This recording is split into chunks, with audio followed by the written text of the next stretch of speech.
Hello, folks. Welcome to Pro Trader Strategies. My name is Eric Wilkinson, and this is Cracking the Code to Trading Options. Basically, what we're doing is we're going to create an options guide for you folks in order to find the best option strategies for any given assumption. But before we do that, we have to understand these options and their components a little bit more than the average bear, because it does make a difference. When you're trading options, the right environment is going to be key to your success. It's not always about just your directional assumption. So in this webinar, what I'm going to try and do is build from simple concepts to real life examples. And by the end of it, you're going to have a solid understanding of how to trade options. One beautiful thing about this strategy we're going to be talking about today is that we really don't have to worry a whole lot about a lot of these Greeks and what happens to the options pricing based on everything in the environment. We're going to neutralize that and create a situation where we can make it act just like the underlying. That's why we're calling this the synthetic stock from the long position. We could do the synthetic stock from the short position as well. So if you guys have a light bulb moment throughout this video, please smash that like button for me. It shares that content with some other folks just like you. Hey, they don't limit you to them, so you can go ahead and click away. The other thing is comment throughout this video. I'm going to be keeping my eye over there. So if you have any questions, comments, or anything else, please throw it over there. I'll make sure you're clear of concept there before we move on. And then finally, the other thing is don't forget to subscribe. We've got a little bell there, so when I pop in unannounced, you guys can get in on that action. So the synthetic long, yeah, we're going to talk about this in a little bit. But first, let's talk a little bit about options, how to create this synthetic stock towards the end of the video, and that way you guys will have a clear concept as to how this strategy works, just like the underlying. No, you're not going to get a dividend. That's the one thing that's missing here. All right, so let's make it simple. A lot of folks, when we started out with designing code, transferring data, it was slow, and we've streamlined that process all the way down to O's and ones. And with that, we can transfer data much faster than before. So we've made it simple. It doesn't look always simple when you're staring at it, but neither does the option montage or the page with all of the option contracts on it. That looks very confusing sometimes. So what I'm going to do here is strip out all the fluff and break it down to O's and ones so that we can make it very simple to understand. So if that's something you guys like, smash that like button over there. Are there micro options? There's not really micro options necessarily if you're talking about with the options on maybe one contract for an underlying, not that I know of anyway. Basically what options are is a basket of 100 of the underlying for some of you folks that may not know that. So when we're looking at the option montage and you're seeing it as like 25 cents, keep in mind that really is $25 because that option has 100 within it. And within that 100, that means every time that 25 cents gets counted, you got to multiply it by 100. It's an option contract multiplier, really, to make things simple. The reason why they break it down to make it look like one contract is just so that you can easily do the math back and forth, really. It's really easy just to add a couple of zeros. All right, so we're going to make it simple.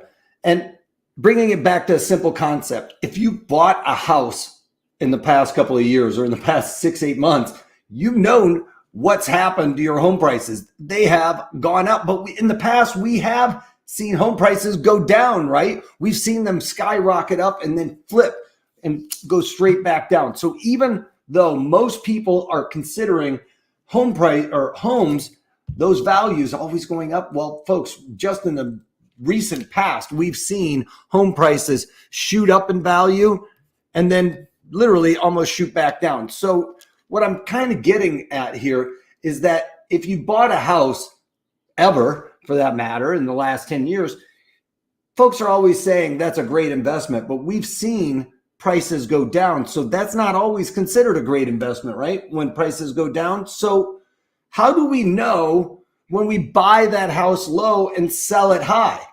I mean, it's a pretty simple concept, right? You literally just buy low and sell high. So here's where you buy it, right? And then sell. You could sell it like that, sell high, buy it again, and then sell high again. right? It's that easy. Just sell those tops and buy those dips. Huh. It doesn't always work out that easy, does it? I mean, that's a simple and novel idea, but what does that mean? Nobody ever really knows the price of a house, whether it's cheap or expensive. I mean, I can pull out this thing. Do you know if this thing's cheap or expensive? Well, to some people, it might be super cheap because they have no use for it. But for somebody that has a pin tab like I do and like to write on our screens, well, it's invaluable, right? So buying low and selling high to one person versus another doesn't really make sense to cross-correlate that somewhere else. Nobody really knows the value. It's all about supply and demand for the most part. And that price will probably increase until there's more sellers than buyers, right? Well, that's generally the case there. But when folks are saying buy low, sell high, really Joe Terranova from CNBC said it best. He was like, no, you just buy high and you sell higher. Well, that makes more sense to me because in some regards, when you see the market, let's just say something IPOs down here and you're thinking, oh, I wish I would have bought it. And the market shoots up here and you're thinking, gosh, I knew I was right. I should have taken advantage of that massive rally. So what do? It pulls back and you think, oh man, I got a nice little pullback. So now you buy here. So I'm buying low, right? Because this is high. That's the highest level anybody ever saw. So you get a little bit of a pullback here and folks start piling in and they buy. And what happens? They are right for a second. And then the market free falls back down to say that original level, right? So now that person's like, I should have waited for it. So it's not going to probably make it all the way back up. We'll never see those highs again. And then all of a sudden it gets up here and you sell. Well, you're selling high off of that low. It might not be as high as that, but you sell high and the market free falls, right? So, but might have lost money, bought high, sold low in a sense is what I'm trying to get out there. So when folks are talking about buying low and selling high, while it is a novel idea and very simple concept, I mean, geez,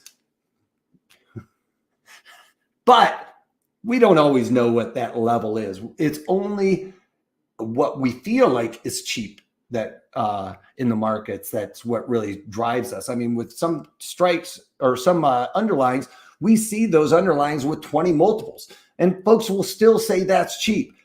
That's 20-year multiple on that forward earnings. That's a long time. Nobody can foresee that far away. So another person might be saying that's too high. Well, one thing to note here though, some of you probably are better chartists than me and saying, hey, that's a triple top, triple bottom. Wolfman, you're right in the range. Well, yes. And as a matter of fact, that's what I love about charts like this. I mean, what's easier to chart? A market that's trending upwards, a market that's trending downwards, or a neutral market that's really just trading sideways? I always see the sideways markets a little easier. For one, you see them bouncing up against different Fibonacci's. You've already got your trend channel right there. When you have a bullish market, you have to kind of draw your own lines in there and discern where the support and resistances are. And that's a little bit ambiguous, right? Same with on a bearish turn. So while some folks out there see bullish, bearish patterns very easily, for a lot of folks out there, it's a little bit more difficult in bullish and bearish markets as opposed to neutral markets. So I always suggest things like IBM that's always stuck in a neutral market for folks to start really learning to trade or swing trade and or trade options around, because it has a pretty decent finite range, but not always. On the other hand, though, even though we don't know whether a stock is cheap or expensive, for that matter, options actually give us a tell whether or not they are cheap. The options pricing, I mean here. So while stocks, we have a bullish or bearish assumption, we don't care as much about price then at those levels, whether that's cheap or expensive. It's more inclined to say, hey, if I've got a bullish assumption, then I need to know whether the options are cheap or expensive. And it's really simple, you guys. There's a really simple way to figure that out. And it really comes down to this: is volatility charts really look like this chart that I was looking at. They have a tendency, an underlying has a tendency to have its own volatility coefficient, is what I like to correlate it to the best. And what that is it gets stuck in a range. Now, every once in a while, it'll pop out of that range, just like a stock will on your support and resistance levels. But volatility could simply look like this, where you chartists would say, oh yeah, dude, that's like that triple top. That would be the resistance area, and that's your triple bottom. That's exactly what I would look for, underlying getting stuck in this range for the foreseeable future. Like this market coming up, you'd wait for it to hit the line. That's where you would be looking to say, hey, price is expensive.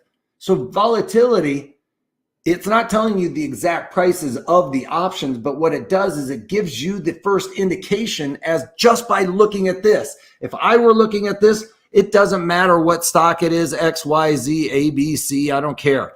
They all have their own coefficient, and it will look like this. So we can play options based on where volatility is in this overall range of the underlying. Now, folks, I'm going to tell you something here. We're going to be talking a couple of numbers here. And like, for instance, let's just say this is a 1.15, right, on volatility. Implied volatility is specifically what we're looking at here. Well, 1.15 is pretty strong volatility for this underlying.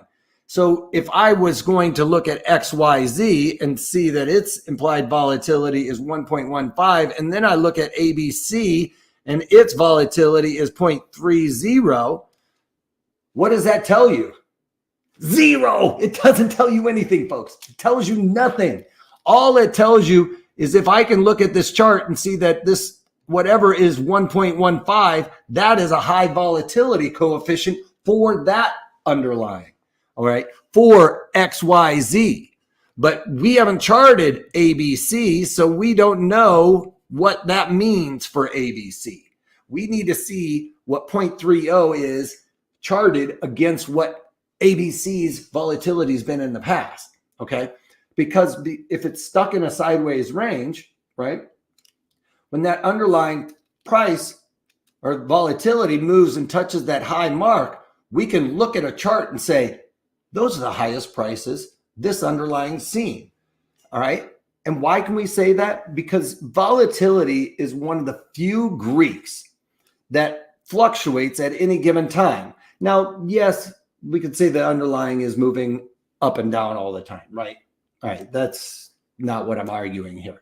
What I'm really arguing is if the underlying stayed within a dollar range, which we've seen a lot of stocks do, right? If it stays within that dollar range and we see volatility spiking up and down around that underlying trading, well, we would see the volatility affecting the prices. The prices would be jacking up as volatility jacked up, even though the underlying is not moving anywhere. And as the volatility comes off, well, that volatility coming out, we would watch those premiums shrink.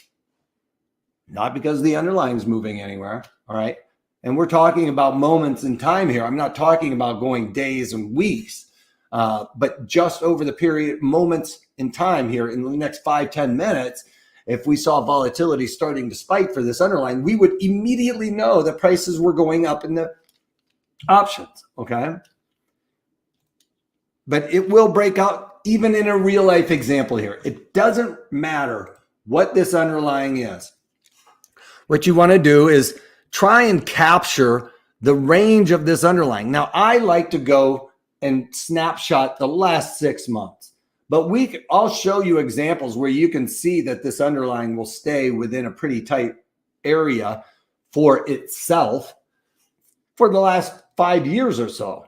Yeah, we've had a pandemic and we'll show that too, but at the end of the day, so I would normally kind of start out somewhere in here and look at this line in the sand and kind of say, all right, well, my resistance is there and my support is kind of somewhere around there. So with that said, what does volatility for this underlying say right now? It doesn't matter what stock it is. This could be XYZ now, right? What does that tell you about the prices over in the option montage? You don't even have to look over there. You don't even know what months they have available yet. Without even clicking on that tab, I know that price is pretty cheap here. Now, if you are going to look back in time, you could say that you're going to go with these extremes. Well, at the end of the day, the extreme levels kind of bring it back in where you could see that this is at least below that 50% mark there. So the idea around options to quickly spot is kind of draw in your upper band and then go right down the middle at the 50-50. And up here, then we say we sell options, or you collect a credit. All right, you want a credit for whatever strategy you're doing, or buy options, all right, or you're doing it for a debit. All right, and the reason why is you want to buy low and sell high, right? It comes down to that. This is the only way to figure that out. Now, it doesn't mean that you're going to be directionally right or that you're going to always make money on this trade. But what we're trying to do is turn the probabilities in our favor, right? It's kind of like counting cards, folks. If you know that something is going to ebb and flow, meaning all of a sudden you just saw all the aces and all the kings come out on blackjack, well, how many more 21s are there going to be? Probably not a whole lot, right? So the same idea goes here is when volatility is coming down to these levels, you can see that it starts creeping back up. Why? Mostly because professional traders are kind of going along with this mantra and not telling you though, but they are buying options when they see they get relatively cheap, and they sell options when they see them being expensive, right? They're still going with whatever directional assumption they have, but the key is if I had a bullish directional assumption and really low volatility, we talked about this. You're going to be buying calls. And when it's extremely expensive, what are you going to be doing? You're going to be selling puts with a bullish directional assumption, right? You would sell puts with high volatility because you're collecting a credit. It's still a bullish move there. Sorry, I'm getting a little long-winded on some of this stuff. I hadn't planned on going through some of that stuff. A little off the cuff. All right, so flipping to another. This is maybe ABC. We haven't. It's not the same stock. I can't remember exactly what stock this was, but the idea was here just to give you guys an idea of different implied volatilities. Implied volatility, folks, is just Vega. It's just a fancy name. Vega is just a fancy name for implied volatility. Here, it's a bit of a conundrum, right? We kind of feel like we are right in the middle. So what do you do when volatility is right in the middle and you don't know if it's going to go up or go down? That happens. I mean, I get stuck in that all the time. Well, I'll show you what we can do. We can isolate some of these negative effects to Greeks by using this strategy. And I'll go into that detail here in a moment. But one thing I want you guys to pull away from here, or take away from here, and if it's a light bulb moment for you, smash the like button, is volatility will deter up here expensive, down here pretty cheap. You can see that's pretty much been the case the last couple of years there. Now, if I stretch it, this same one out, this is the same chart. I think this is Apple. And I've drawn those lines all the way out for 20 years, actually, but I'm only showing like 5 of them, or 3 of them maybe here, 3 to 4. But you can see that based on this high and this low, my last 6 months is usually what I do, and I'm discounting this crazy spike that was out of character. But you can see that it wants to stay within that range. Yes, the pandemic right there blew it out the top. But one thing we say about this is it is a black swan event. You cannot have that data affect you for the next 10 years, folks. You really kind of have to clean the slate there of that massive spike, because otherwise, for the next 10 years, you would be thinking options are cheap, and that's not relatively the case. You can see that if we go back in time, yeah, there was one point in time where the implied volatility was just a slight notch lower there before the pandemic, but we know that volatility is a lot more right now than pre-pandemic. Everything was hunky-dory before I have marbles in my mouth or something. Pre-pandemic, right? So of course, volatility is a little bit high and staying a little bit high. And we've got global tensions going on as well. That's continuously propping this up. So are we going to see 2018 volatility in the near future? Probably not. Another reason why, folks, I try to discount some of this stuff and isolate my data just using this past year's data. And even further, I have the script that you can put into the Thinkorswim at least, and you can narrow it down to only 6 months and give you that data.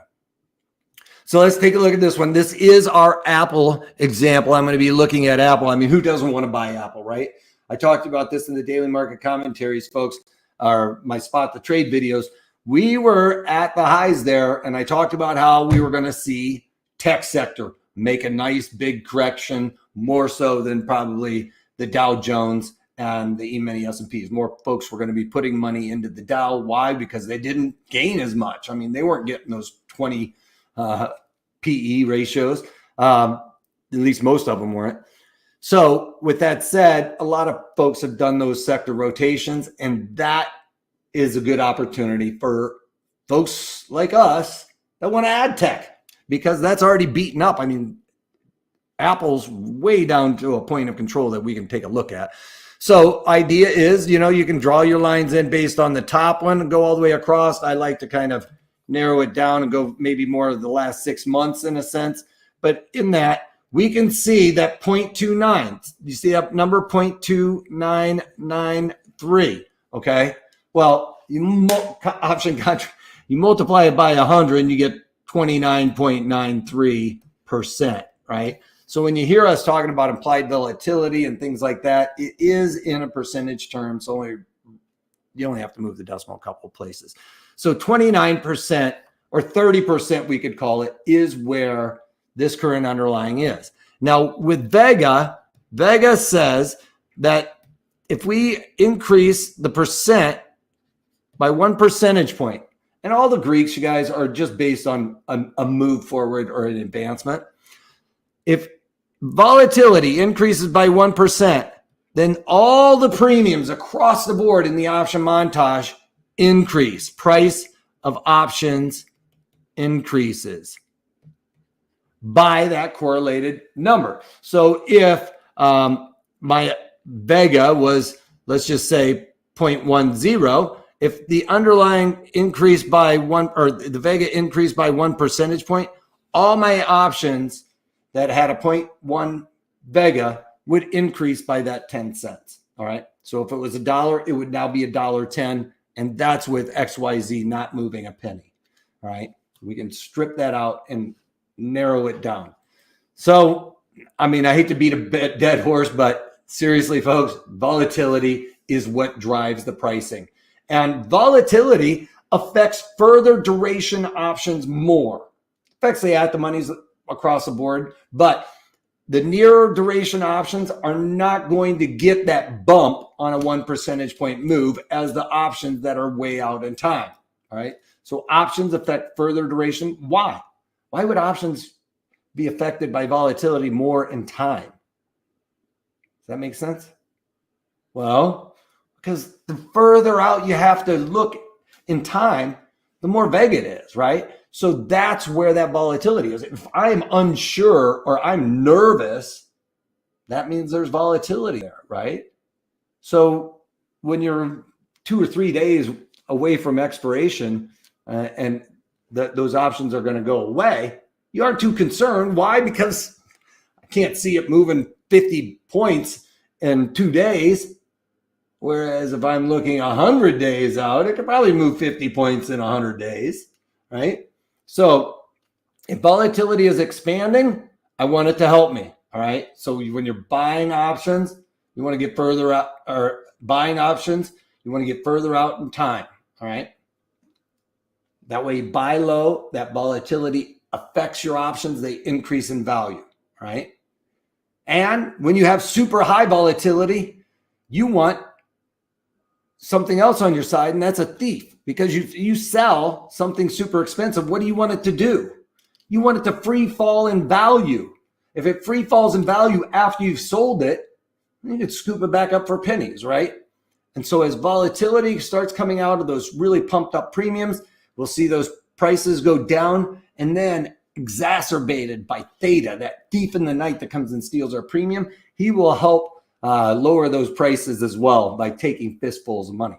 Now, Theta affects the nearer duration options more than the further duration options, all right? So Theta is going to be eroding more. It's not linear. It's not like a penny, a penny, a penny. It's like a penny, a nickel, a dime, a quarter, a dollar, all right? So that's how it ramps up closer to expiration. It starts out with just like nickels and dimes, and then it's fistfuls of dollars, all right? So when we're looking at something like this, I was talking about how that was Apple. It looks like it's pretty much it. Now, Apple, in this case, I've drawn in a couple of lines here. I've drawn in my upper band and my lower band, right? And I put in a 50 marker kind of right in the middle there. And where is my volatility at 34 for Apple? Well, that's right in the middle, right? I said this is the sell zone and this is the buy zone. Well, the middle is kind of a pick'em right there. It's a pick'em in the sense that I would look at this as like, I really don't know if volatility is going higher or lower at this point. We've seen it come back down and test here and bounce higher, right? So it's at that 50. I don't know if it's going to go higher or lower. So one thing I want to try to do here, if I don't have a pretty good idea and we're not up with those extremes, and I've got this bullish market assumption, I've got this bullish, no, it won't let me do my pen. I've got a bullish market assumption based on this bottom pattern. I mean, we'd go back to the swing trades where I was talking about that. You know, that's one of my favorite candles at the bottom of a move. And then we got confirmation to the upside. All right. Yeah, I'm about a day late on this one possibly, but getting involved on a bullish move on a confirmation, I'm pretty good with that. Plus, I have the belief that tech is going to start making some inroads here and start picking up a little bit more steam as everybody now is talking bad about tech. That's time to start scooping it up is when everybody starts crying. So I've got a bullish assumption in here. Volatility, a little confusing for me here. The other thing is it's Apple, right? Another thing I want to layer on here is when you guys are looking at it and saying, you know, Eric's been talking about these other two option strategies, you know, or the other couple of option strategies. We did the long call spread and the long put spread. We also did long calls, right? And long puts. But now you might be thinking to yourself, those option strategies are great, but I really like to participate like I'm buying Apple. So why don't I just go out and buy Apple? I want to take it dollar for dollar. I think this is a great level. I want to participate all the way, right? Well, you can with options, kind of. I'll talk about it. You can make it about as long as you want, really. But one thing you won't get, folks, is a dividend, all right? But on the flip side of that, you're going to pay a lot less for those options. Because, for instance, when we're looking at stock, all right? So let's just call it 160 right now, just to make math easy, all right? So 160, normally you buy 100 of the underlying, right? So if I'm buying 100 of the underlying in like a non-margin account, that's $16,000 just to buy 100. 100 of the underlying, right? Now, if you're in a margin account and you buy 100 Apple at 160, so if I'm in a margin account and I buy 100 in a marge, then I basically have to put up 50%. So then I put up $8,000, right? That's still a lot of money. I mean, that's a lot of money. How many folks have, you know, $200,000 in their account? Because really, $8,000 or $100,000 in their account, because $8,000 is almost 10%, and that's almost over allocating by you should only allocate about 10% of your portfolio, really is what I'm getting there. And that's on a $100,000 portfolio, you're almost right there. But if you bought it at 160 with the options by one, basically with options, you're going to have to put up about $4,000. And every time XYZ goes up by $1, goes up by $1.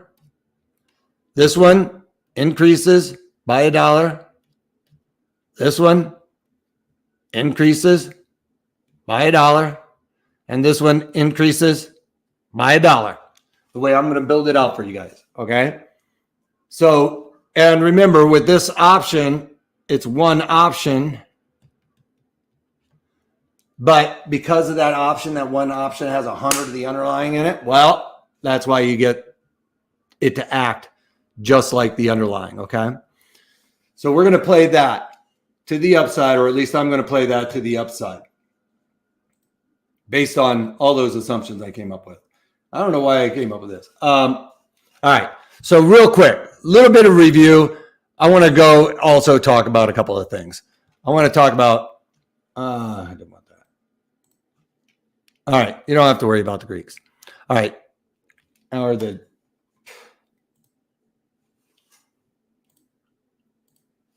all right. So delta. All right. Delta is data. It's, you know, it's probabilities. It's all kinds of things. But we used to on the floor say it's data. One thing though, that they talk about, all Greeks will increase based on a move. Well, delta is based on a dollar move higher. Everything's based on a move higher. So when delta, let's just say is 0.5, which would be a call because it's positive. That means when the underlying moves higher by $1, my premiums increase by 50 cents. Pretty simple on that first dollar. On the puts, it's negative. All right. Puts are negative. Why? Because on a dollar move, what's happening to your premiums? Well, they're going down because they're getting further away. That's why they're negative. And then gamma, which most people don't talk about, is pretty simple, folks. This is dollar number 2. All right. And gamma just goes with delta. So if gamma is, let's say, 0.5 for gamma, well, that first dollar move, our premiums increase by 50 cents. On the second dollar move, gamma goes with delta, and they would increase by now 55 cents total on that second dollar number 2. Does that make sense? So gamma goes with delta on dollar number 2. Theta is the thief in the night. All right. Theta is the one that comes and steals your premiums. More aggressive the closer and closer to expiration. Why? He doesn't want to get out the door before your pockets are empty. All right. So 200 days out, he's kind of thinking, you know what, I got all the time in the world. He's thinking, I'll just take a penny here. I'll take a penny there. But once it's getting closer and closer and there's only a couple of days left, he's like getting really aggressive and just grabbing fistfuls of money. So theta is always negative. It's always negative. Why? Because you can't go back in time. I said it's an advancement, right? So the closer and closer we get to expiration, these things have got to either expire worthless or with value, right? The ones out of the money, anything out of the money is zero. Anything that is in the money at expiration is worth the value of that option, okay? And then finally, we just got Vega. And Vega is just implied volatility. You see implied vol everywhere, and more people will talk about volatility than Vega anytime. Well, Vega is just specific to that underlying, right? But it is implied volatility for that underlying. So let's roll over here real quick. Now, delta, we talked about this. Delta goes higher the further they go in the money because the probability of being in the money is more likely. And then probability of being in the money way out here is less likely. So it's a smaller delta. Delta is the probability of being in the money by 1 penny at expiration. So this one says this 167 call has a 12% probability of being 0.01 penny in the money. That's all that's saying is a 12% probability of being 1 penny in the money. Right? So that's about an 88% probability of being 1 penny out of the money. Okay. So, and 59% chance of it being 1 penny in the money. And you can see that carry out throughout. Now on the floor, the reason why we looked at delta as data more than anything is the probabilities of being in the money. I didn't really care about how much it was changing my prices. I just cared about the probability. Now, one thing that we know is that probability of being in the money for the delta, but something on the floor we used to call is 2 times the delta is the probability of touch. So if I'm looking at the same delta as 12, 2 times 12 is 24. So I got basically a 25% chance of the underlying XYZ in the next 9 days to increase in value to 167, right? So basically an 8-point move. That's not unheard of for Apple for sure. So that 167 strike, I got a 12% probability of being in the money by 1 penny at expiration, but I've got a 25% chance of the underlying coming up and trading 167.5. Let me say 167.5s are trading. All right. So better probabilities of that. So a lot of times I like to say if you're out of the money on some of these things, if the underlying comes up there and hits it, that's when you would like to look to get out. Now let's go over here to Theta. Theta, we can see on both sides is negative, right? But look, Theta is much more aggressive here than out here, right? Look what happens. If we go 93 days to 65 days, what happens to Theta? It increases by about 1 to 2% or 1 to 2 cents. Now you come in 30 more days, and what happens? It goes from 2 cents to 3 cents, and then you move in a little bit further, another 30 days or 20 days only, and it doubles. All right, so that you can see that slowly start to ramp up there. With that said, if you're looking to buy options, you want to limit that theta decay. I always say go outside of 70 days to expiration. That's kind of your sweet spot for limiting theta decay and not having to pay too much. I mean, we're all concerned about how much money we have to pay for things. Yeah, you have to pay more further out in time, generally speaking, but you also are buying yourself more time.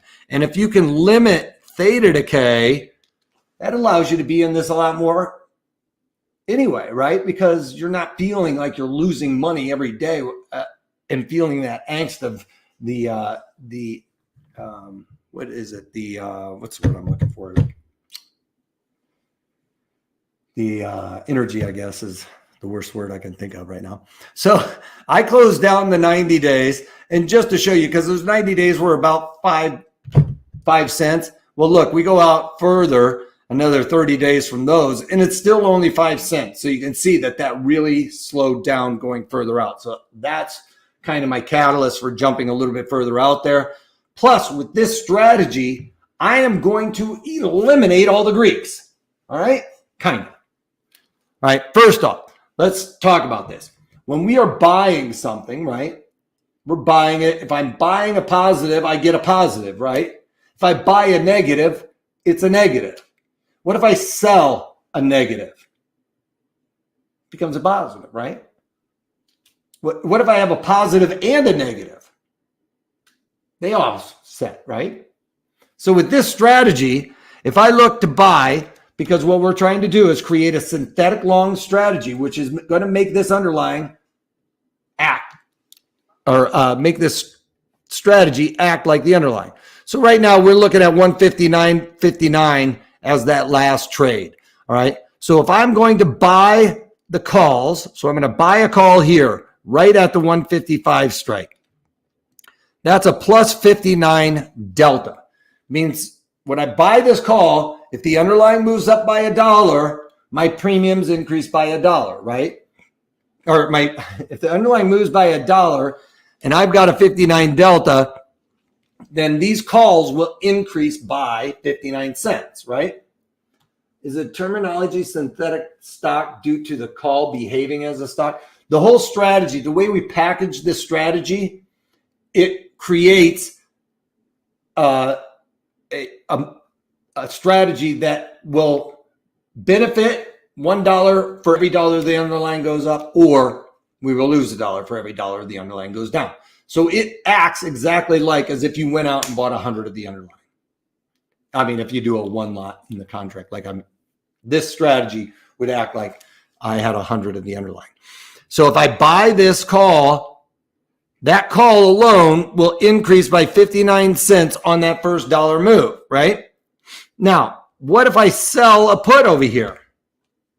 I buy a call over there, I gain 59. Over here, if I sell a put, we can see it's a negative delta. But what happens if you sell a negative plus a negative? Makes that a positive to my position, right? So what I mean by that is if the underlying goes higher, right, that way, these calls are going to increase in value by my delta, which is plus 59. And these are going to go down in value by that 41 cents, right? The ones I sold, those puts I sold are going to go down in value, which is good for me, right? It's going to continuously go down as the underlying goes higher. So I make money there. So now what we look at is on the call side, we've got 0.59, right? Plus the delta over here, which is now positive, right? Because I've got a negative plus a negative plus a negative makes that a positive. So now I've got 41 deltas in my pocket there, right? Because if the underlying goes higher, I increase by that 41 cents. If I add those two together, I get 100 deltas, all right? So when the underlying moves higher by $1, that's why they always say it's 100 deltas or probabilities. Okay, great question. Ron's trying to throw me for a loop there. That's a great question, though. One reason why I would lean towards this with this strategy is the calls are in the money, and I'd rather have the right but not the obligation, because when you buy a call, you have the right but not the obligation to fulfill the contract. I'd like to be able to do either way. Selling an option, even though it's 121 days, I would hope nobody would ever call you out on that, have that stock put to you. But at the end of the day, the puts are just slightly out of the money. That's why I started with this one. But it's a great question, and I'll show you another one here in a minute. So that makes that 100 delta. So if the underlying moves higher by $1, this strategy will move higher by $1. Now, one thing to note, we did this for a debit. So anytime you do it for a debit, you have to add this debit to your strike. So that ends up being 159.59. So a little trick hack with this strategy, you can tell what the price of this strategy should be worth. It should be worth at least what it's trade. Actually, I probably should have looked at this. Well, I mean, I could have looked at that. It was right after the market closed when I snapped this yesterday. So the bids came off just a little. So what you want to do is really concentrate on this number here. And I probably should have built this out so that I was doing it for about $4 and what do I need to do? $4.30 is probably where I would want to move the pricing on this trade down to $4.30, because then when I add it back in, I can check myself. I know I'm priced right. So further out in time you go, though, you will have the idea of where the underlying is trading, but those markets are going to get a little bit wider. So sometimes the further out in time you go, I might have been paying $1.59 for this strategy when it was trading, 159.30. Okay. So further out in time, you got to pay a little bit more, sometimes a couple pennies over where the last trade is. Now, the closer in you go, like if you were inside of like 60 days, sometimes you can actually get that strategy built where I'm buying it 50 cents below where the open market's trading on the stock. So in that case, it's trading 159 in the market. I'm buying it at 159.59 in the market, I'm buying it at 159 even. Okay. You can do that. And as a matter of fact, I do these webinars, folks. And yes, I've done a webinar on this strategy before. But what I try to do in these videos, folks, is try to focus on certain aspects throughout the course, actually, so that you guys are clear concept around that. So some of the other strategies that I'm talking, or some of the other webinars where I'm talking about the synthetic long, I might drill down on something else a little bit more focused on, say, Theta or something like that, right? Or just a swing trade setup. So check those out as well. But you got to make sure you subscribe so you get those videos. All right. So that is as a debit. And the reason why, Ron, as he asked, why didn't I do it with the 160s? With this one, the calls were slightly in the money. Puts were just slightly out of the money. I figured that's kind of how I was going. Yeah, I'd have to pay a debit for that, though. And we can see the purple line lines up just where the underlying is. I'm slightly off of that for pricing, because remember, the pricing is just slightly lower on the bid offer. So it's kind of giving me a little bit of a wanky thing here. But you can see that the underlying does track it dollar for dollar for the most part. Now, a couple of things with this strategy. Yeah, it does track dollar for dollar. It doesn't pay you a dividend. That's a downstroke. No dividend for you. But the upside to not getting a dividend is I put up $4,000 less using options than I would going out there and buying an outright underlying on the minimum 4,000 I'm saving. The other side of this is I'm more and more right, okay, and I'm just riding this thing out forever. Well, the deeper those calls go in the money, I do start losing one or two deltas. Okay. Is that a big deal to me? No. Do I care about 1 or 2 pennies? No, I don't care about that. Not over the course of 120 days. All right. So if I lose a penny, and I'm so deep in the money that it's only like a 95 delta or 99 delta, and I'm only getting 99 or 95 deltas for every dollar it moves. I don't care about that. I'm keeping it in my bank that, hey, I don't have to put up as much money. And now I've got a more diversified portfolio, right? You can get twice as big of a portfolio and twice as much diversification. So again, tracking just like that. Ron, the Analyze tab will look just like this as well. But Ron's question as to why not the 60s? Well, you could do the 60s. It will work out just the same. So let's go over this example. Here's our 160 calls Ron was asking about. And you can see now we've got a positive 49 delta and we've got a negative 51 delta. Again, we're getting long the calls. So we're buying a call here. Buy a call. So that's positive 49 deltas. So we've got positive 49 deltas plus a negative, which makes that a positive, right? Because I'm selling a put here. So that benefits my strategy. So I've got now 51 deltas there, and we've got a total of 100 deltas. So it should act like this underlying if I had bought 100, okay? Even though I'm using one contract, right? Because remember, this contract has 100 of the underlying in it. So this one I did price in. Since it's a credit, we have to subtract it from the 169. So if I subtract that, I get 159.30. All right. So if you do a credit for it, you got to subtract the credit out. All right. You're given a credit. So I'm not really buying it at 160, right? I'm really buying it at 159.30. The last one, I'm not really buying it at 155. I had to pay $4.59 for it. So it put me right back where the underlying is trading. All right. Don't we break even with the strikes plus the debit? Well, yes.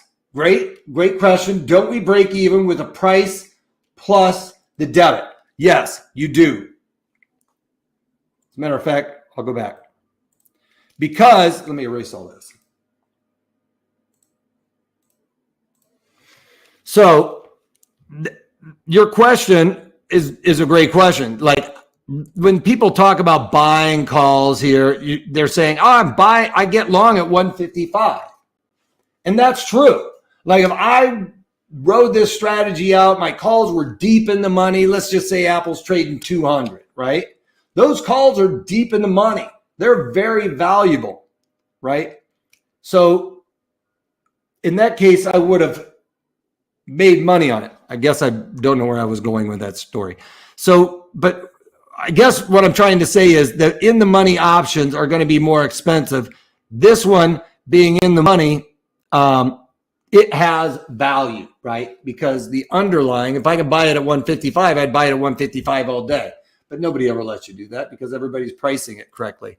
So what I have to do is when I buy a call and sell a put and I get this debit, right? If I pay a debit, I have to rally up the break even from 155. So from 155 plus the debit, that gives me 159.59, which is my break even. All right, so that's my break even on this trade. You do not want to do it so that you would be paying like 161, right?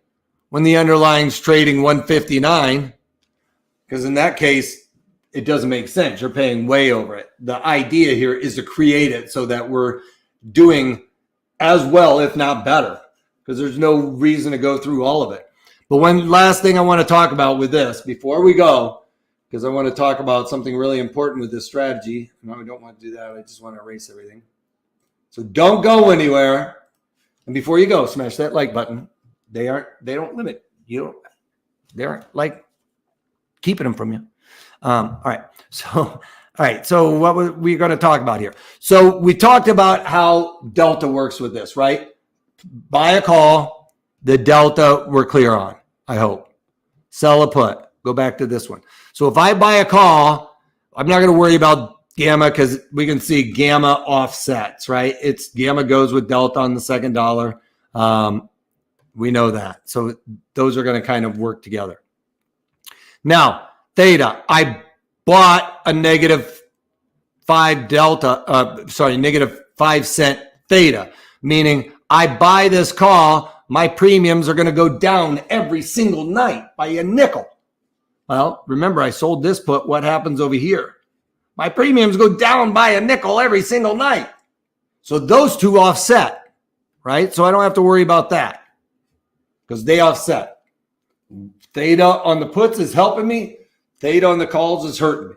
So those offset. I don't have to worry about Theta. I could go really close to the expiration. But having said that, if I could do it at the same price in all of these months, then why wouldn't I key on one of the further ones away? Some of you might be saying, why didn't you roll out? Well, I could have. The problem there is usually the further out you go, you're paying a little bit of a premium through where the underlying last traded. So you might end up paying 30 cents over the last trade, right? Which nobody likes to do. And then finally, Vega, right? Buy a call.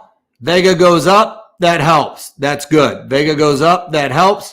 Vega goes up on a sell the puts, that hurts. But they offset. Vice versa. Vega goes down, my calls get hurt, and my